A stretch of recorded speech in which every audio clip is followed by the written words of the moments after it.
Hello friends, I hope કે તમે બધા મજામાં હશો. તો આજે આપણે નવા ચેપ્ટરની શરૂઆત કરવા જઈ રહ્યા છીએ. ચેપ્ટર નંબર 10 વર્તુળ. તો બાળકો, વર્તુળ વિશે આપણે બધી માહિતી હોવી જોઈએ.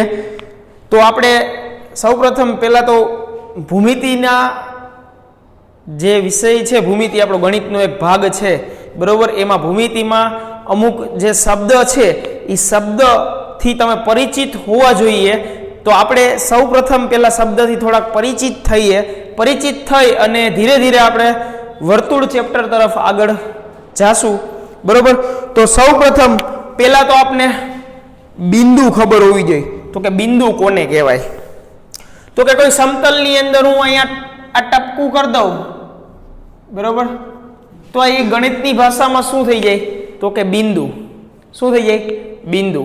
જેનું પરિમાણ 1 હોય, બરોબર. બિંદુનું પરિમાણ કેટલું હોય? 1, બરોબર. આપણે પરિમાણને એ બધી ચર્ચા કરવાની કોઈ ખાસ જરૂર નથી, પણ આ તો તોય તમારી જાણકારી માટે કહું છું, બરોબર. હવે બિંદુ પછી આગળ વાત કરીએ આપણે, તો કે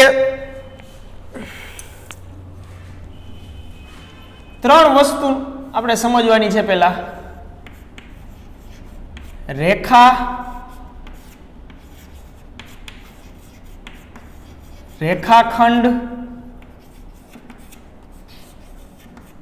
અને કિરણ, બરોબર. તો આપણે રેખાને સમજવાનો પ્રયત્ન કરીએ. તો રેખા એટલે શું? તો આપણે બાજુના પાઠમાં રેખા આપણે દોરીએ.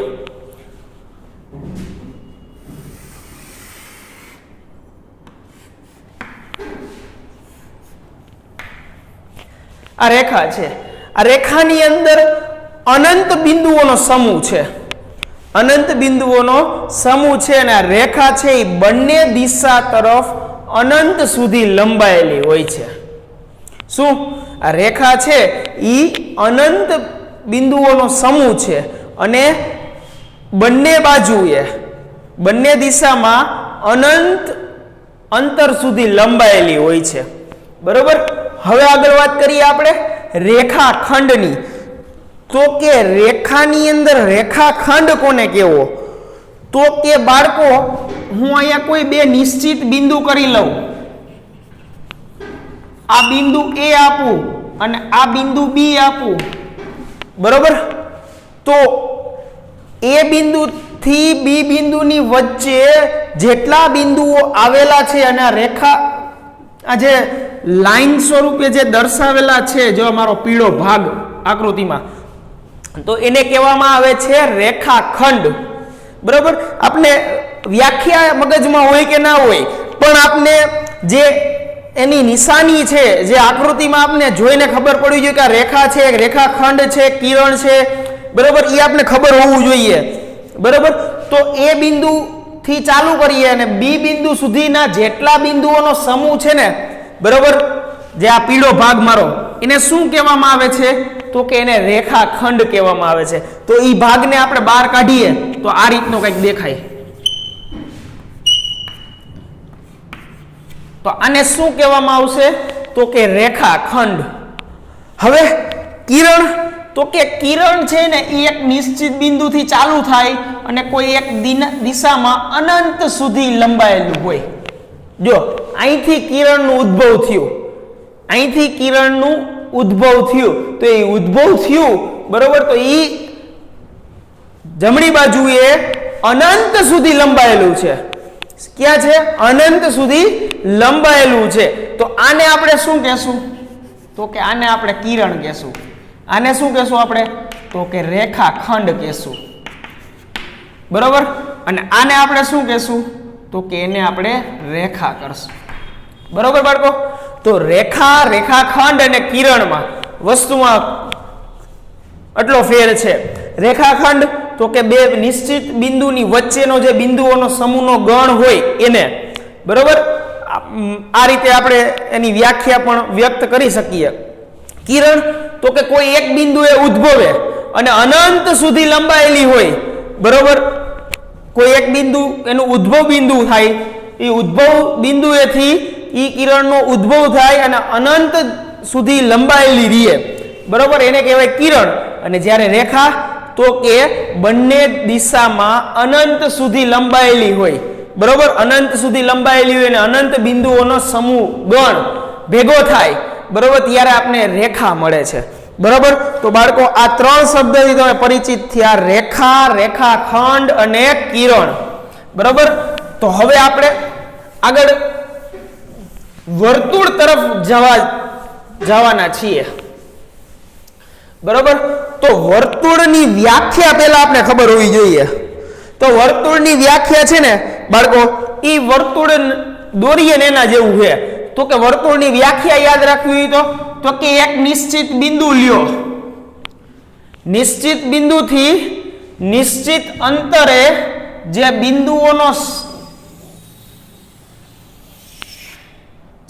બિંદુઓનો ગણ સમૂહ મળે, બરોબર, એને શું કહેવામાં આવે છે? તો કે એને વર્તુળ કહેવામાં આવે છે. નિશ્ચિત બિંદુથી નિશ્ચિત અંતરે અનંત બિંદુઓના સમૂહ જે હોય, બરોબર, એ અનંત બિંદુઓનો સમૂહ ભેગો થાય એટલે કે વર્તુળ થાય. નિશ્ચિત બિંદુ એટલે કે આપણું આ, અને નિશ્ચિત અંતર એટલે હું આની વાત કરું છું, આ નિશ્ચિત અંતર થયું. પછી ઈ અંતર લ્યો તોય નિશ્ચિત થાય, આ અંતર લ્યો તોય નિશ્ચિત થાય, આ અંતર લ્યો તોય નિશ્ચિત થાય, આ અંતર લ્યો તોય નિશ્ચિત થાય. એટલે ટૂંકમાં તમે અનંત બિંદુઓ જે લીધા છે એમાંનું કોઈ પણ બિંદુથી આ જે નિશ્ચિત બિંદુ લીધું છે એનું તમે અંતર માપો તો એ સમાન રહેવું જોઈએ.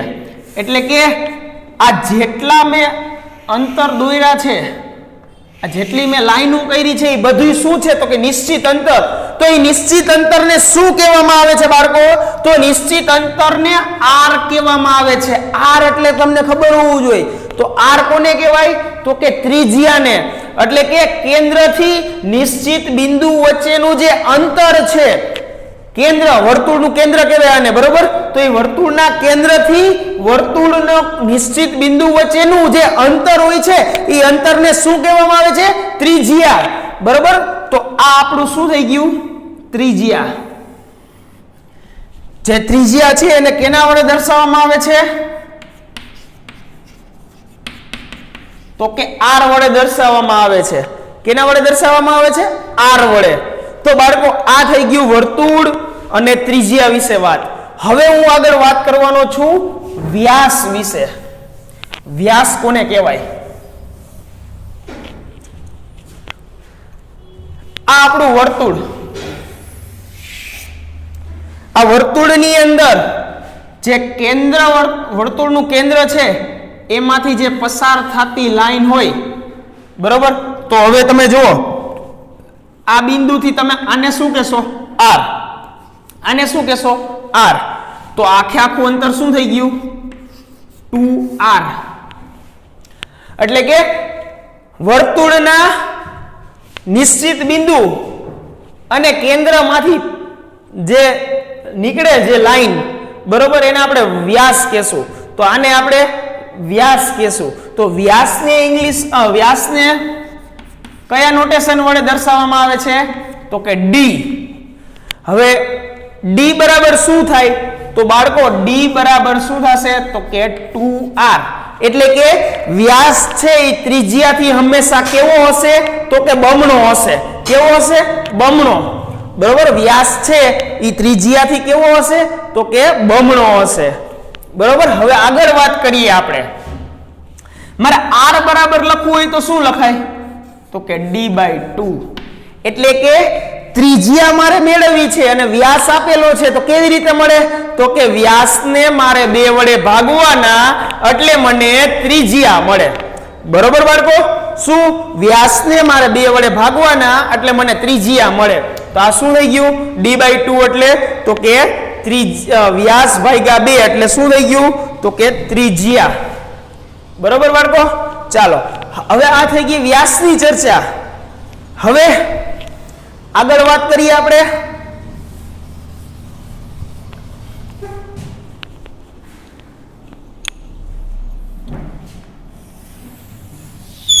આ વર્તુળ, આને શું કહેવાય? તો બાળકો આને શું કહેવાય? તો કે આને કહેવાય જીવા. શું કહેવાય? જીવા. બરોબર. તો જીવા વિશે તમે પરિચિત થઈ ગયા. હવે કોઈ એમ કહેશે સર હું આ વ્યાસ છે એને હું જીવા કહી શકું? હા બાળકો, વ્યાસ છે, વ્યાસને તમે જીવા કહી શકો, પણ જીવાને તમે વ્યાસ કહી શકો નહીં. શું કામ? તો કે જીવા દોરેલી છે એ વર્તુળના કેન્દ્રમાંથી પસાર નથી થતી. વ્યાસ છે એ વર્તુળના કેન્દ્રમાંથી પસાર થાય. તો વ્યાસ કોને કહેવાય? તો કે વર્તુળના કેન્દ્રમાંથી પસાર થતી હોવી જોઈએ. બરોબર. તો વર્તુળના કેન્દ્રમાંથી પસાર વ્યાસ થાય. બરોબર. તો એ વ્યાસય કહેવાય અને જીવાય કહેવાય. બરોબર. પણ જીવાને તમે વ્યાસ કહી શકશો નહીં. શું કામ? તો કે જીવા છે એ જરૂરી નથી કે વર્તુળના કેન્દ્રમાંથી જ પસાર થઈ હશે. એ તો ગમે ત્યાંથી પસાર થાય. હું તો આમે પસાર કરું આને, જો આ જીવા થઈ, આ વર્તુળના કેન્દ્રમાં પસાર થઈ? ના, નથી થઈ. તો નો થઈ હોય તો આને આપણે વ્યાસ કહી શકીએ નહીં. બરોબર. પણ આ વ્યાસ છે ત્યારે વર્તુળના કેન્દ્રમાંથી પસાર થાય છે તો એને હું જીવા કહી શકું. બરોબર. તો એક વસ્તુ મારે તમને સમજાવી હતી કે વર્તુળને અનંત વ્યાસ હોય. શું? વર્તુળને અનંત વ્યાસ હોય, હું ઈ કહી શકું. પછી વર્તુળને અનંત ત્રિજ્યા હોય. તમે એમ કહેશો કેવી રીતે? તો કે કેન્દ્રથી નિશ્ચિત બિંદુ જે કેન્દ્રથી જે આપણે નિશ્ચિત અંતરે જે લીધું છે તો એ નિશ્ચિત અંતર બધા બિંદુ માટે નિશ્ચિત જ રહેવાનું છે. મેં હમણાં આની પહેલા આકૃતિ દોરી હતી. કેટલા બધા દોરી હતી? બધી ત્રિજ્યાઓ જ હતી. બરોબર. તો વર્તુળને અનંત બિંદુ છે. બરોબર. તો અનંત બિંદુએથી જે વર્તુળનું કેન્દ્ર છે એનું અંતર તમે માપો. બરોબર. તો એ અનંત બિંદુથી કેન્દ્ર સુધીનું અંતર છે એ ત્રિજ્યા થઈ. તો એવા તો અનંત બિંદુ છે. અનંત બિંદુ હોવાથી એને કેટલી હોય? અનંત ત્રિજ્યા હોય, અનંત વ્યાસ હોય, અનંત જીવા તમે દોરી શકો. બરોબર. તો આ બધી વસ્તુ અનંત છે. શું કામ? તો કે વર્તુળની અંદર અનંત બિંદુ હોવાના લીધે. બરોબર બાળકો. તો આ થઈ ગયું વર્તુળની બેઝિક માહિતી. હવે 10મા ધોરણની અંદર જે ભણવાનું છે એ શું છે?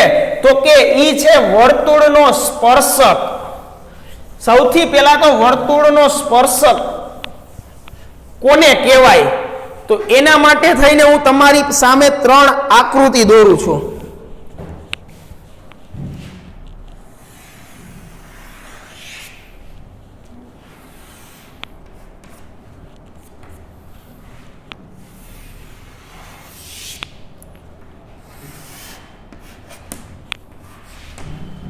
હું 3 આકૃતિ તમારી સામે દોરું છું.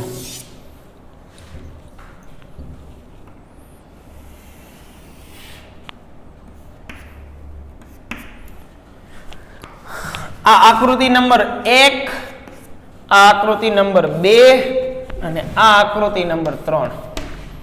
બરોબર. તો આ 3 આકૃતિ મેં દોરી. હવે 3 આકૃતિ વિશે હું થોડીક માહિતી તમને આપી દઉં. હવે પેલી આકૃતિ શું દર્શાવે છે? તો કે એક વર્તુળ છે, એક રેખા છે. વર્તુળ અને રેખા વચ્ચે કોઈ જાતનો સંબંધ નથી. શું કામ? તો કે બે એકબીજાને ક્યાંય છેદતા નથી. વર્તુળ એની રીતે પડ્યું છે અને રેખા એની રીતે આગળ લાંબી જતી રહેશે. કઈ રેખા તો એવું તો નથી કે ઈ આમથી થાય પછી આમ થવા માંડશે. નહીં, રેખા હંમેશા સ્ટ્રેટ જ જશે. બરોબર. ઝિગઝેગ આકારની અંદર નહીં જાય. બરોબર. એટલા માટે વર્તુળ અને રેખા વચ્ચે કોઈ જાતનો સંબંધ નથી. એટલે રેખા છે એ વર્તુળને કોઈ પણ બિંદુમાં છેદતી નથી. આ આકૃતિ પહેલી થઈ. હવે આકૃતિ બીજી. વર્તુળને રેખા 2 બિંદુમાં છેદે છે. ક્યાં 2 બિંદુમાં છેદે છે? જો અહીંયા મેં પોઈન્ટ કર્યા. આ 2 બિંદુમાં છેદે છે રેખા. તો આને આપણે શું કહેશું? તો કે આને બાળકો કહેવાય છેદિકા. શું કહેવાય બાળકો? છેદિકા. બરોબર. તો આ થઈ ગયું છેદિકા. હવે આપણે ત્રીજી આકૃતિમાં આવીએ. વર્તુળ અને રેખા એ બે એક બિંદુમાં સ્પર્શે છે એવું હું કહેવા માંગુ છું. ભલે તમને આકૃતિની અંદર એવું લાગતું હોય કે જાજા બિંદુમાં સ્પર્શી જાય છે, બરોબર, પણ હું થોડુંક એવું કહેવા માંગુ છું કે આ વર્તુળ અને રેખા વચ્ચે એક બિંદુમાં બે છેદે છે, એક એવું સરખું બિંદુ છે કે જ્યાં ઈ છેદે છે, બરોબર? તો ઈ શું થયું? તો કે ઈ થયો વર્તુળનો સ્પર્શક. શું થયું? ઈ થયો વર્તુળનો સ્પર્શક. જો બે બિંદુમાં છેદે વર્તુળને તો ઈ વર્તુળની શું થઈ જાય? છેદિકા. અને એક બિંદુમાં છેદે એને કહેવાય વર્તુળનો સ્પર્શક, બરોબર? તો આ થઈ ગયો વર્તુળનો સ્પર્શક. તો હું વર્તુળના સ્પર્શકની વ્યાખ્યા મારે તમને જણાવી હોય તો હું કેવી રીતે જણાવી શકું? તો કે વર્તુળ, આપણે પહેલા આને ઇરેઝ કરી નાખીએ.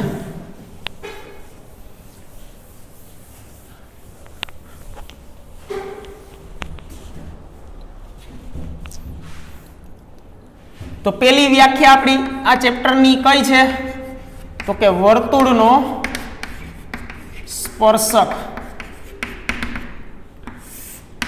તો કે વર્તુળનો સ્પર્શક છે એની વ્યાખ્યા મારે લખવી હોય તો શું કરાય? તો કે વર્તુળનો સ્પર્શક, વર્તુળનો સ્પર્શક વર્તુળને માત્ર એક બિંદુમાં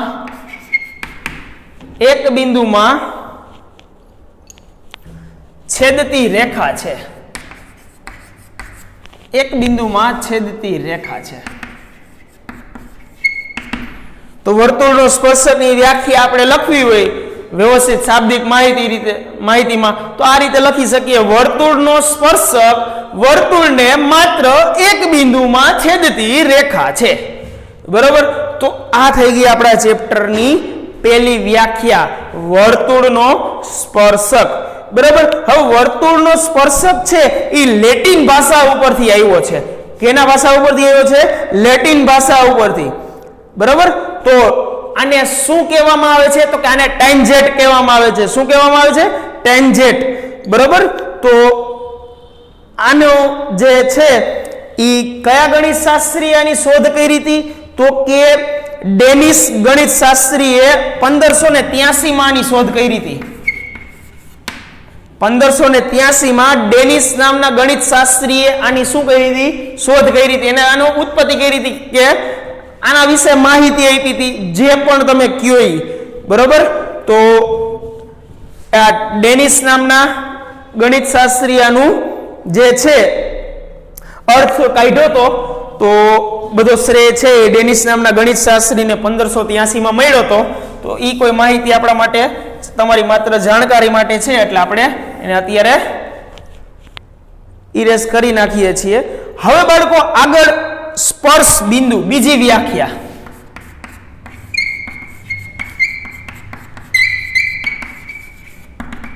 સ્પર્શ બિંદુ કોને કહે? તો કે વર્તુળ અને સ્પર્શકના, હવે બીજી વ્યાખ્યા ચેપ્ટરની, વર્તુળ અને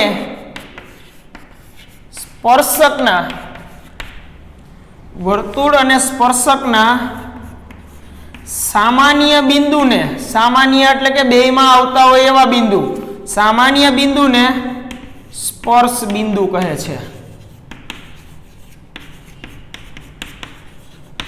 બરોબર? તો કોને કહેવાય સ્પર્શ બિંદુ? તો આપણે અહીંયા આકૃતિમાં જોઈ લઈએ. આ તમારું વર્તુળ, બરોબર? હવે હું અહીંથી એક સ્પર્શક દોરું તો આ જે બિંદુ છે આપણું, એ શું થાય? તો કે સ્પર્શ બિંદુ. શું કહેવાય એને? સ્પર્શ બિંદુ.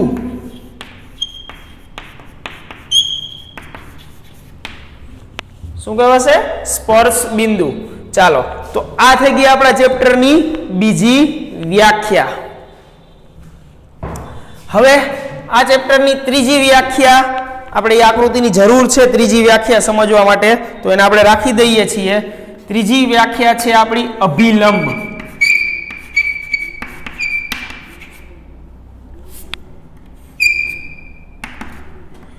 તો કે અભિલંબ કોને કહેવાય? તો કે આજે આપણે સ્પર્શ બિંદુ સ્પર્શક ને વર્તુળ દોર્યું. હવે એમાં સ્પર્શ બિંદુને સમાવતી જે રેખા દોરવામાં આવે, જે કેન્દ્રમાંથી પસાર થાય, બરોબર, તો આને શું દોર્યું કહેવાય? તો કે આને અભિલંબ દોર્યો કહેવાય. તો એની વ્યાખ્યા કઈક આવી થાય: સ્પર્શક વર્તુળને જે બિંદુમાં સ્પર્શ બિંદુમાંથી પસાર થતી ત્રિજ્યા, સ્પર્શ બિંદુમાંથી પસાર થતી ત્રિજ્યાને શું કહેવામાં આવે છે? તો કે અભિલંબ કહેવામાં આવે છે. બરોબર, તો એની વ્યાખ્યા આપણે લખીએ.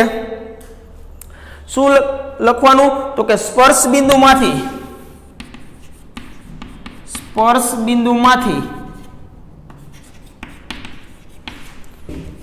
પસાર થતી ત્રિજ્યા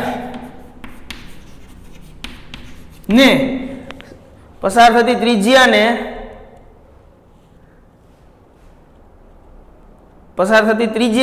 સમાવતી રેખાને અભિલંબ કહેવામાં આવે, અભિલંબ કહે છે, વર્તુળનો અભિલંબ. બરોબર, આ શું થઈ ગઈ? ત્રિજ્યા. પણ આને સમાવતી જો રેખા આમ દોરવામાં આવે આ રીતે, તો એ વર્તુળની ત્રિજ્યા સમાવે છે. બરોબર, તો આ જે છે એ આપણો શું થઈ ગયો? વર્તુળનો અભિલંબ. બરોબર, હવે મારે તમને બીજી એક માહિતી આપવાની હતી વર્તુળના સ્પર્શક વિશે જ. વર્તુળને અનંત સ્પર્શકો હોય. શું? વર્તુળને અનંત સ્પર્શકો હોય.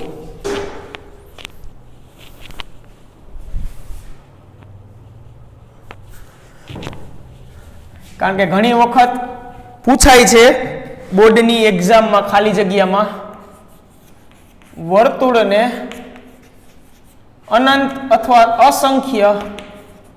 અસંખ્ય સ્પર્શકો હોય છે. શું કામ અસંખ્ય સ્પર્શકો? તો કે વર્તુળ છે એ ખુદ જ અનંત બિંદુઓથી બનેલો છે. વર્તુળ છે એ ખુદ જ અનંત બિંદુઓથી બનેલો છે. તો એ બધા બિંદુમાંથી સ્પર્શક પસાર થઈ શકે. બરોબર, તો એવા અનંત બિંદુ હોય તો અસંખ્ય બિંદુ હોય તો અસંખ્ય સ્પર્શકો પણ હોઈ શકે. બરોબર, તો આ એક ખાલી જગ્યા અથવા તો MCQ માટે ઘણું બધું ઉપયોગી હોઈ શકે. હવે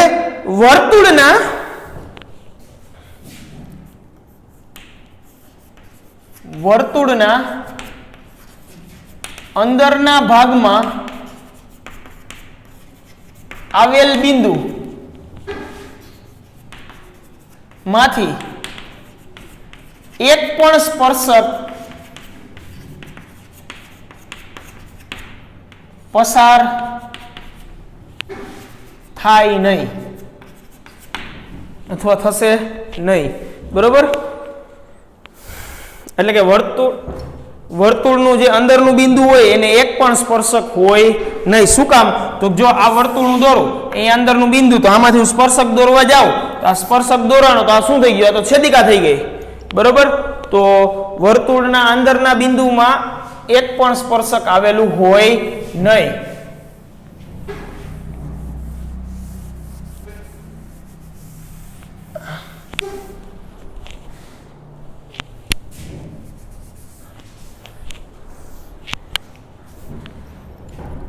બિંદુને એક પણ સ્પર્શક ન હોય. હવે વર્તુળને અનંત સ્પર્શકો, અસંખ્ય સ્પર્શકો હોય, વર્તુળના અંદરના ભાગમાં એક પણ સ્પર્શક ન હોય, બહારના ભાગમાં બિંદુ જે હોય, વર્તુળના બહારના ભાગમાં આવેલ બિંદુ ને બે સ્પર્શકો દોરી શકાય. શું વર્તુળના કોઈ બહારના ભાગમાં બિંદુ દોરું, ધારો કે આ વર્તુળ છે, આ બહારનો ભાગનું કોઈ બિંદુ, તો અહીંથી હું બે સ્પર્શકો દોરી શકું, એક આ રીતે અને બીજો એક આ રીતે, બરોબર. તો આ બે સ્પર્શકો દોરી શકાય. આના ઉપરથી એક પ્રમેય 10.2 આવશે આગળ, બરોબર, જેની ચર્ચા આપણે કરશું સમય અનુસાર. આગળના સમયમાં આનું આપણે કરવાના છીએ ચર્ચા, બરોબર. તો વર્તુળના અંદરના ભાગમાં બિંદુ આવેલું હોય તો એને એક પણ સ્પર્શક ન હોય, બહારના ભાગમાં આવેલા બિંદુને બે સ્પર્શકો હોય અને વર્તુળ ઉપરના બિંદુને અનંત સ્પર્શકો હોય છે, બરોબર. તો આ થઈ ગઈ વર્તુળની માહિતી. બધી માહિતીને આપણે આવરી લીધી છે 10માની અને આગળના ધોરણની બધી માહિતીને, બરોબર. હવે આપણે આગળ વાત કરવાની છે પ્રમેય 10.1 ની, જે વારંવાર અને વેરી મોસ્ટ ટાઈમ બી પ્રમેયનું સ્ટેટમેન્ટ કહી શકું. સાબિતી છે એ આપણી કોરોનાની મહામારીને લીધે એની સાબિતી કાઢી નાખવામાં આવી છે. ખાલી પ્રમેયનું વિધાન છે એ આપણે આગળ ઘણા બધા દાખલાની અંદર ઉપયોગમાં આવવાનું છે, એટલે આપણે એનું પ્રમેયનું વિધાન છે એ વિધાનને આપણે વ્યવસ્થિત રીતે સમજવાના છીએ. વર્તુળના કોઈ બિંદુએ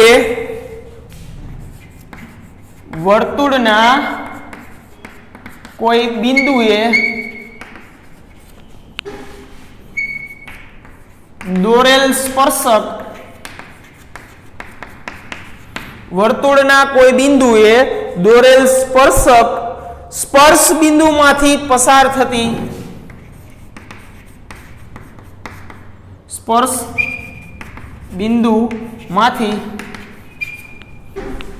પસાર થતી ત્રિજ્યાને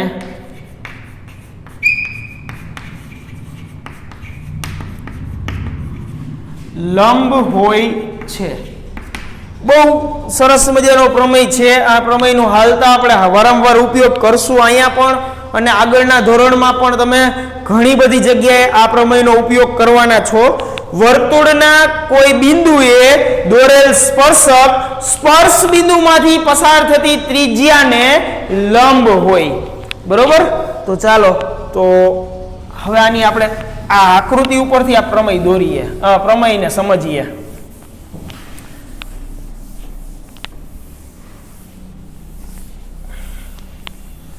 આકૃતિ ઉપરથી આ પ્રમેયને સમજવાની કોશિશ કરશું.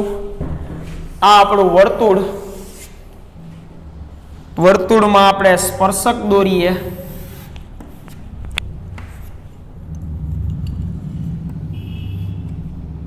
બરોબર. આપણો આ સ્પર્શ બિંદુ, બરોબર. હવે આને હું નામ આપી દઉં P. અત્યારે આને અહીંયા PQ છે એ આપણો સ્પર્શક છે, બરોબર.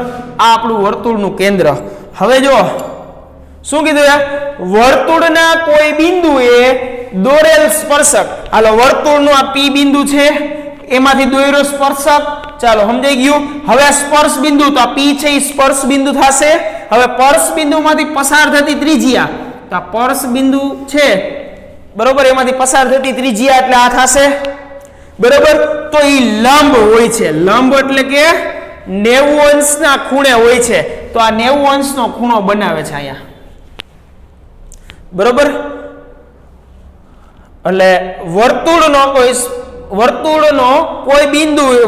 કોઈ બિંદુએ દોરેલ સ્પર્શક સ્પર્શ બિંદુમાંથી પસાર થતી ત્રિજ્યાને લંબ હોય છે, એવો પ્રમેય 10.1 આપણે કહે છે. તો બાળકો આ હતી આપણા વર્તુળ ચેપ્ટરની સામાન્ય એવી બધી જાણકારી જે ધોરણ 10 ની અંદર ચેપ્ટર નંબર 10 વર્તુળ આવે છે એની બધી માહિતીને આવરી લઈએ વર્તુળની, બરોબર. એમાં આપણે પ્રમેય 10.1 જોયા. વેરી મોસ્ટ ટાઈમ બી પ્રમેયના આગળના ધોરણની અંદર તમે ઘણી બધી જગ્યાએ તમે આનો ઉપયોગ કરશો. તો બાળકો હવે આપણે ચાલુ કરવા જઈ રહ્યા છીએ સ્વાધ્યાય 10.1.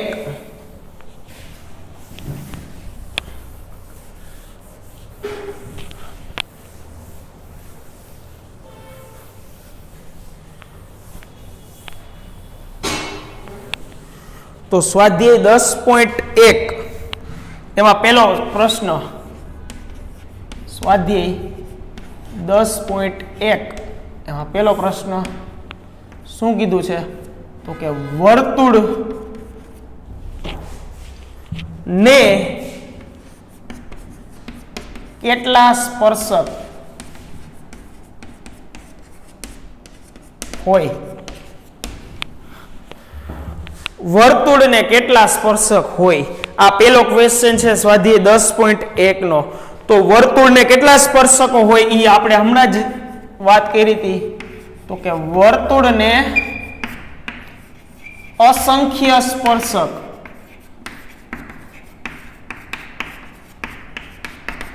હોય. વર્તુળને અસંખ્ય સ્પર્શક હોય છે. શું કામ? તો કે વર્તુળ જ છે એ ખુદ અસંખ્ય બિંદુઓનો સમૂહ છે.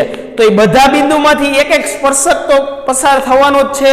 તો વર્તુળને કેટલા સ્પર્શકો હોય? તો કે વર્તુળ ખુદ પાસે અસંખ્ય બિંદુ છે. તો વર્તુળના સ્પર્શકો કેટલા થાય? તો કે અસંખ્ય.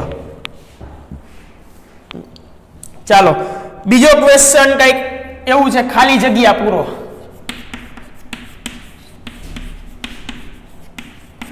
એમાં પેલી ખાલી જગ્યા શું કીધું?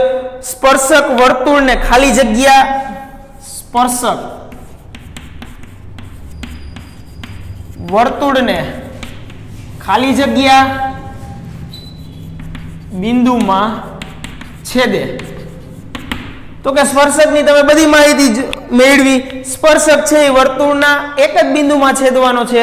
એટલે આપણે શું લખવાનું અહીંયા? તો કે એક અને માત્ર એક બિંદુમાં. એક અને માત્ર એક બિંદુમાં. એક અને માત્ર એક બિંદુમાં છેદે. બરોબર? તો આ થઈ ગયો ક્વેશ્ચન પેલો. બીજાનો પેલો. હવે બીજાનો બીજો.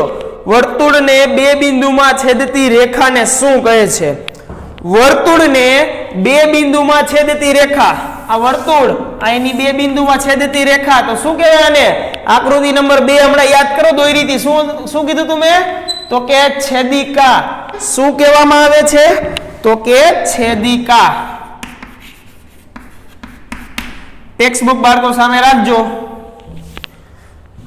વર્તુળની છેદિકાને સમાંતર હોય તેવા વધુમાં વધુ ખાલી જગ્યા સમાંતર સ્પર્શકો દોરી શકીએ. ચાલો આ વર્તુળની આ છેદિકા, બરોબર, આ છેદિકાને વધુમાં વધુ કેટલા સમાંતર સ્પર્શકો દોરી શકીએ? તો કે 2 દોરી શકીએ. કેવી રીતે? તો કે એક અહીંયા અને એક અહીંયા. આ બિંદુના, બરોબર, આ રીતે 2 સમાંતર સ્પર્શકો દોરી શકીએ. તમે બીજા દોરશો તો કાં તો એ છેદિકાને છેદી જશે ને કાં પછી સમાંતર નહીં હોય એવા. બરોબર? તમે આમ દોરો આ સ્પર્શકો. ચાલો અહીંયા દોર્યો મેં સ્પર્શક આમ. બરોબર? તો એ સ્પર્શક સમાંતર નથી. તો સમાંતર સ્પર્શક કેટલા દોરી શકાય? તો કે માત્ર ને માત્ર 2 સ્પર્શકો જ સમાંતર દોરી શકાય છેદિકાને. બરોબર? અને ચોથી ખાલી જગ્યા, વર્તુળ અને સ્પર્શકના સામાન્ય બિંદુને શું કહે છે? તો કે વર્તુળ અને સ્પર્શકના સામાન્ય બિંદુને સ્પર્શ બિંદુ. તો બાળકો ત્રીજી ખાલી જગ્યા શું છે? તો કે વર્તુળની છેદિકાને સમાંતર હોય તેવા વધુમાં વધુ કેટલા સ્પર્શકો દોરી શકાય? તો કે 2. અને ચોથી ખાલી જગ્યા શું છે? તો કે વર્તુળ અને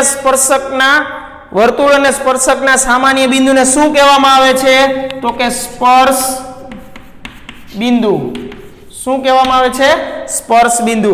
તો બાળકો આ થઈ ગયો તમારો દાખલા નંબર 2. બરોબર? સ્વાધ્યાય 10.1 ની અંદર. હવે બાળકો આપણે આગળ દાખલા નંબર 3 કરવાના છીએ. એ એક ખાલી જગ્યા છે, સોરી, MCQ પ્રકારનો ક્વેશ્ચન છે. બરોબર? ચાલો તો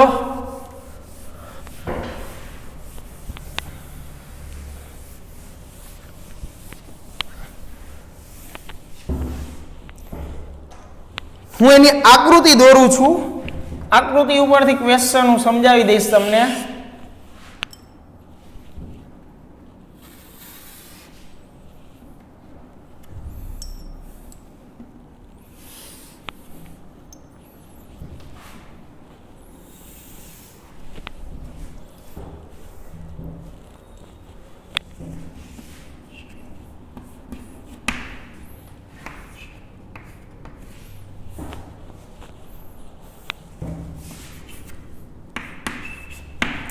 ચાલો આકૃતિ દોરાઈ છે. હવે હું તમને આકૃતિ સમજાવું છું કે 5 સેન્ટીમીટર ત્રિજ્યા વાળા વર્તુળના કોઈ બિંદુ P એટલે 5 સેન્ટીમીટર ત્રિજ્યાવાળા વર્તુળના કોઈ બિંદુ P એ P આગળ દોરેલો એક સ્પર્શક PQ, P આગળ દોરેલો એક સ્પર્શક PQ કેન્દ્ર O માંથી પસાર થતી રેખા Q બિંદુને છેદે છે, એટલે કે O માંથી પસાર થતી રેખા Q બિંદુમાં છેદે છે. હવે Q બિંદુમાં છેદે છે એટલે OQ બરાબર 12 થાય છે અને OP ત્રિજ્યા થાય એટલે ત્રિજ્યા બરાબર 5 થાય છે. બરાબર, તો PQ ની લંબાઈ શોધો. હવે બાળકો અહીંયા પ્રમેય 10.1 નો ઉપયોગ કરવાનો છે. 10.1 એટલે શું કીધું તું? તો કે વર્તુળના કોઈ બિંદુમાંથી દોરેલ સ્પર્શક અને સ્પર્શ બિંદુમાંથી પસાર થતી ત્રિજ્યા અને લંબ હોય છે. લંબ હોય છે એટલે આ શું થશે? શું થયા? તો કે આ કાટખૂણો થાય. એ કાટખૂણો થાય તો અહીંયા ત્રિકોણ બને છે OPQ. OPQ ત્રિકોણ બને તો એ કેવો ત્રિકોણ બનશે? તો કે કાટકોણ ત્રિકોણ બનશે. હવે કાટકોણ ત્રિકોણ બને તો અહીં આપણે શું લખી શકીએ? તો ત્રિકોણ OPQ માં ખૂણો P કાટખૂણો છે, તેથી ત્રિકોણ OPQ માટે પાયથાગોરસના પ્રમેયનો ઉપયોગ કરતા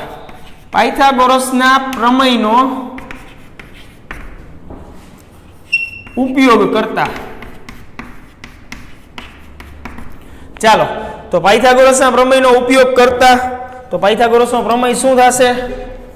તો કે OQ સ્ક્વેર એટલે કે કર્ણના વર્ગ બરાબર બાકી બે બાજુનો વર્ગનો સરવાળો એટલે કે PO square plus PQ square. બરાબર, હવે OQ કેટલું છે? 12 છે. 12 નો સ્ક્વેર કેટલો થાય? તો કે 12 નો સ્ક્વેર થાય 144. કેટલો થાય? 144. હવે PO કેટલું છે? 5. 5 નો સ્ક્વેર કેટલો થાય? 25. આપણે શું ગોતવાનું છે? તો કે PQ ગોતવાનું છે, પણ પહેલા આપણે PQ સ્ક્વેર મળશે. ચાલો, તો કે PQ સ્ક્વેર બરાબર 144 માઈનસ 25. બરાબર, તો PQ સ્ક્વેર બરાબર શું મળ્યું આપણે? તો કે 144 માઈનસ 25 બાદ થાય એટલે કેટલા વધે? તો કે 119 વધે. કેટલા વધે? તો કે 119. તો PQ સ્ક્વેર બરાબર 119, તો PQ બરાબર શું થાય? તો કે વર્ગમૂળમાં 119 સેન્ટીમીટર. શું કામ સેન્ટીમીટર? તો આ બધા માપ છે એ તમને સેન્ટીમીટરમાં આપેલા છે એટલા માટે. તો આ PQ નું માપ કેટલું થશે? તો કે વર્ગમૂળમાં 119 સેન્ટીમીટર. બરોબર, ચાલો તો આ થઈ ગયો તમારો દાખલા નંબર 3 અથવા તો MCQ નંબર 3. બરોબર, તો હવે છેલ્લો દાખલો આપણે બાકી છે એટલે અહીંયા આપણે સ્વાધ્યાય 10.1 ને પૂરું કરશું.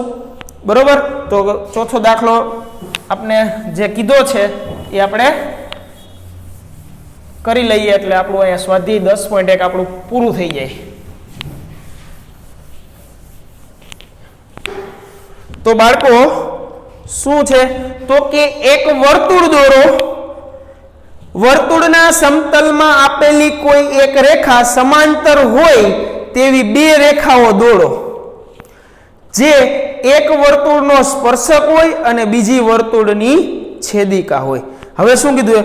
એક વર્તુળ દોરવાનું કીધું. ચાલો પહેલા આપણે ચોથો દાખલો છે એમાં આપણે જે રીતે કીધું છે એ રીતે દોરો. ચાલો આ પહેલા આપણે એક વર્તુળ દોર્યું. બરોબર, આ વર્તુળનું કેન્દ્ર લઈ લીધું O.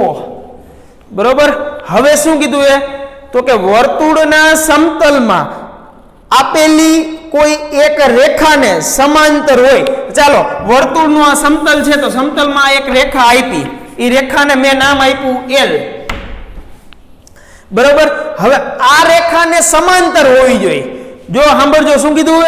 આ રેખાને સમાંતર હોય એવી બે રેખા દોરવાની છે. આ રેખાને સમાંતર હોય એવી બે રેખા દોરવાની છે. એમાં એક સ્પર્શક થવો જોઈએ અને એક છેદિકા થવી જોઈએ. તો આને આપણે દોરવું છે સ્પર્શક. તો જો એક તો સમાંતર દોરવું હોય તો અહીંયા થઈ ગયો સ્પર્શક, આને હું નામ આપી દઉં M. હવે છેદિકા થવી જોઈએ એટલે વર્તુળના બે બિંદુમાંથી પસાર થવી જોઈએ. એટલે ચાલો વર્તુળના બે બિંદુમાં છેદે છે. બરોબર, આને હું નામ આપી દઉં N. તો આ ક્વેશ્ચન ચોથો થઈ ગયો કે વર્તુળમાં કોઈ એક રેખા, વર્તુળના સમતલમાં કોઈ એક રેખા છે, એને બે સમાંતર રેખા દોરવાની કે જેથી કરીને એક સ્પર્શક બને અને એક છેદિકા બને. બરોબર? તો L છે એ વર્તુળના સમતલમાં આપેલ રેખા છે, L રેખા. M રેખા છે એ વર્તુળનો સ્પર્શક છે જે L ને સમાંતર છે, અને N છે એ વર્તુળની છેદિકા છે જે L ને સમાંતર છે. બરોબર? તો આ થઈ ગયો આપણો સ્વાધ્યાય 10.1. બરોબર? તો આપણે 10મા ચેપ્ટરની અંદર અહીંયા સુધીનું રાખીએ છીએ. નેક્સ્ટ લેક્ચરમાં આગળ જોશું.